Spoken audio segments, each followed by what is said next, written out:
Bonjour à tous. Alors, on parle de quoi? Dans cette vidéo, vous l'avez vu grâce à mon t-shirt de l'Allemagne communiste, nous allons parler des communistes. Mais nous n'allons absolument pas parler de l'Allemagne communiste. En même temps, j'ai pas de t-shirt de l'URSS, je suis pas encore allé en Russie. C'est comme ça. Ah mais dès que je vais à Kubinka, j'en fais une vidéo.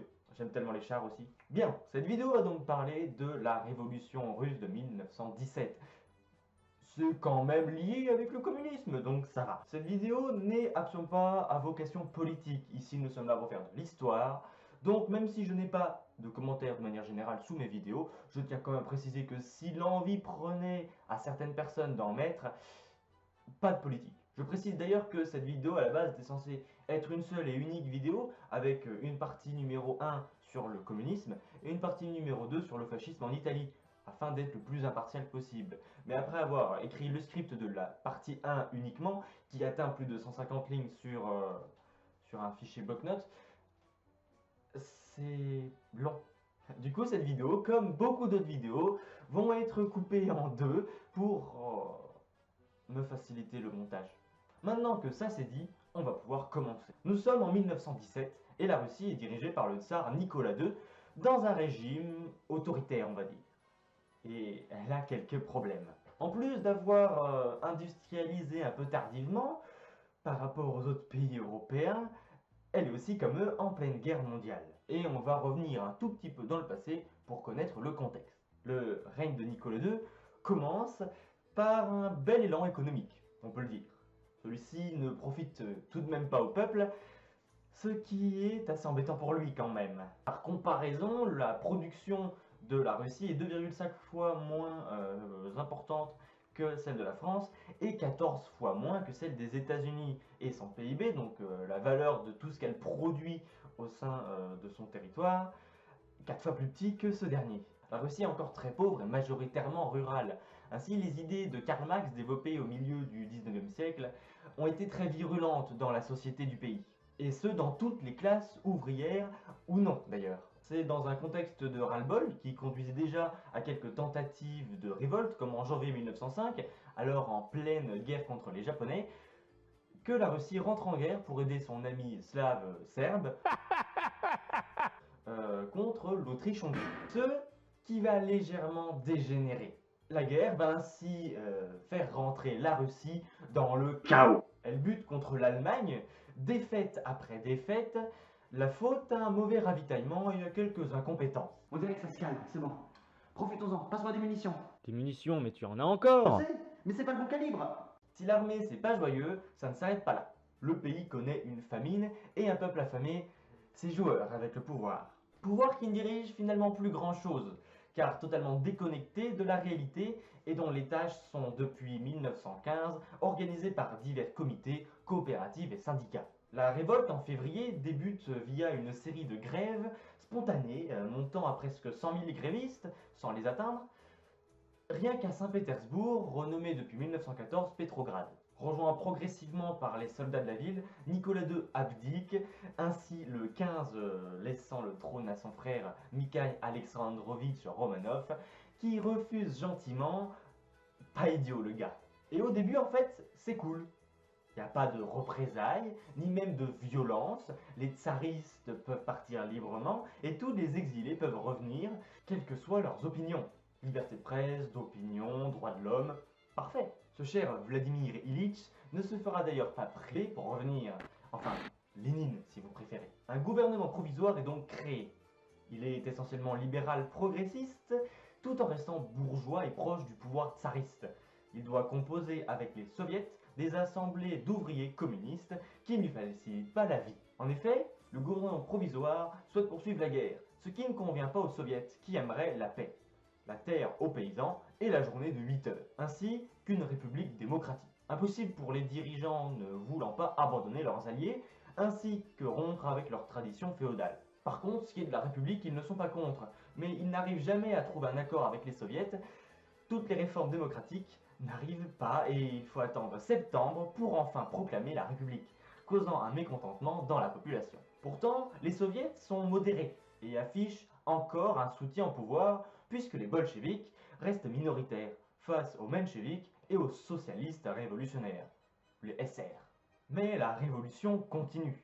Pas satisfait d'une, l'Allemagne paye largement les bolcheviks pour qu'ils mènent un nouveau front contre la Russie, ce qui faciliterait les combats à la puissance centrale. Repris par Lénine depuis son retour de la Suisse, ce dernier le radicalise énormément. Le parti devient d'ailleurs de plus en plus populaire aux yeux de la population devant le discrédit de ses rivaux. Notez qu'à ce moment-là, si la guerre est impopulaire, le gouvernement compte sur un sursaut patriotique tel que l'a vécu la France lors de sa propre révolution contre ses envahisseurs respectifs, afin de les exploser. Mais l'échec de l'offensive Kerensky, du nom d'Alexandre Kerensky, le ministre de la guerre en juillet, doublé d'une lassitude et d'aucun changement politique, achève les envies militaires russes. Et on presse les bolcheviks à prendre le contrôle. Ces derniers, uniquement majoritaires à Petrograd et Moscou, préfèrent attendre, ce qui n'empêche pas l'exil de Lénine en Finlande, alors territoire russe, et l'emprisonnement de Trotsky. Le gouvernement se durcit ainsi. La peine de mort est rétablie et on tire sur les soldats qui reculeraient le combat. Mais un officier va tenter un coup d'État. Le général Larve, je vais le lire, ce nom. Lavre Georgievitch Kornilov. Avec aucun accent russe parce que je ne sais pas faire l'accent russe, ce dernier, plus autoritaire, va faire revenir l'ancienne discipline dans l'armée, allant jusqu'à tirer à l'artillerie sur les fuyards du champ de bataille. Républicain nationaliste, l'officier est de ceux qui voudraient rester en guerre.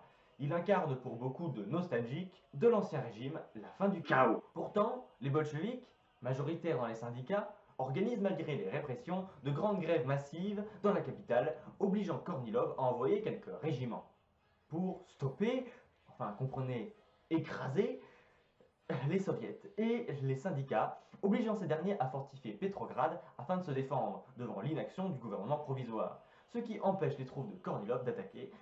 Elles se dissolveront d'elles-mêmes. Cette tentative de putsch ratée permet aux masses de se réarmer et aux bolcheviks de se renforcer. Kerensky perd ses soutiens de droite à cause de l'échec du putsch et de gauche car pas assez répressif envers Kornilov et ses soutiens. Il accepte pourtant le réarmement des bolcheviks, mais ces derniers reçoivent l'ordre de Lénine de ne pas soutenir le chef du gouvernement provisoire. Les prochaines élections, en septembre, voient les bolcheviks l'emporter partout contre les mencheviks ou les SR. Léon Trotsky devient même président du soviet de Petrograd le 30. La révolution s'accélère, les paysans s'emparent des terres seigneuriales, puis partagent entre eux et les réformes agraires est passée sans plus attendre. J'ai envie de dire, il était temps. Depuis le temps qu'elle a été annoncée celle-là, nous voilà en octobre. Lénine et Trotsky pensent qu'il s'agit du bon moment pour en finir avec les deux pouvoirs dont ils en forment la moitié et le gouvernement provisoire l'autre. Ce dernier étant déjà totalement impuissant et inutile. L'insurrection débute la nuit du 6 au 7 novembre 1917 sans presque aucune violence. Les points stratégiques de Petrograd sont pris sans résistance. À tel point que la vie dans la cité continue de vivre. Les habitants vaquent à leurs occupations sans même se rendre compte des actions de l'insurrection. Le tout ne causant pas plus de 5 morts et quelques blessés. Considérant cette action illégale, les délégués mencheviks et SR vont refuser de collaborer avec les bolcheviks. Ce qui va permettre à Lénine de justifier une prise de contrôle totale de la part de son parti, puisqu'ils n'en ont pas voulu, à quelques mots près. À cet instant, le nouveau régime va se construire petit à petit. La paix va être signée avec les empires centraux. C'est une nouvelle ère, un nouveau futur.